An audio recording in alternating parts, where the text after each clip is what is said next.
நிறைய பேர் சொல்கிறீங்க, நீ ஜாலியாக இருக்க, ஆடுற பாடுற வாங்குற சுற்றுற ஜாலியாக இருக்கேன்னு சொல்கிறீங்க. ஆனால் எனக்குள்ள கஷ்டம் எனக்கு தான் தெரியும். காலையில் 8 மணிக்கு ஸ்கூலுக்கு போனேன்னா ஈவினிங் 5:30 5:45 தான் வீட்டுக்கு வரேன்.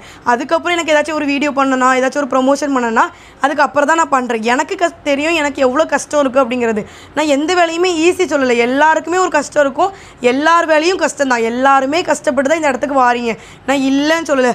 ஆனால் சில பேர் வந்து தேவையில்லாமல் பேசுகிறாங்க. ஒரு 4-5 நாளாக நான் விலாகு போட்டேன். அந்த விலாகில் எங்கள் வீட்டில் வந்து இட்லியும் பூரியும் சாப்பிட்றோன்னு சொல்லி பேசியிருந்தேன்.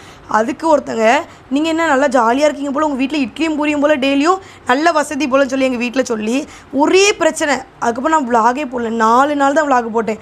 4 நாளில் அந்த இட்லி பூரியால் எங்கள் வீட்டில் பிரச்சனை. எப்படிலாம் இருக்காங்க பார்த்தீங்களா மனுஷங்க. நீங்கள் அடுத்தவங்கள பற்றி ஈஸியாக பேசுகிறீங்க.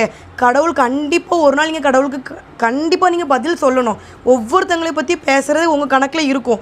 நீங்கள் அடுத்தவங்கள பற்றி தேவையில்லாமல் பேசுனீங்கன்னு வைங்களேன், கண்டிப்பாக உங்கள் குழந்தைங்களோ இல்லை உங்கள் ஜென்ரேஷன் கண்டிப்பாக பாதிக்கப்படும்.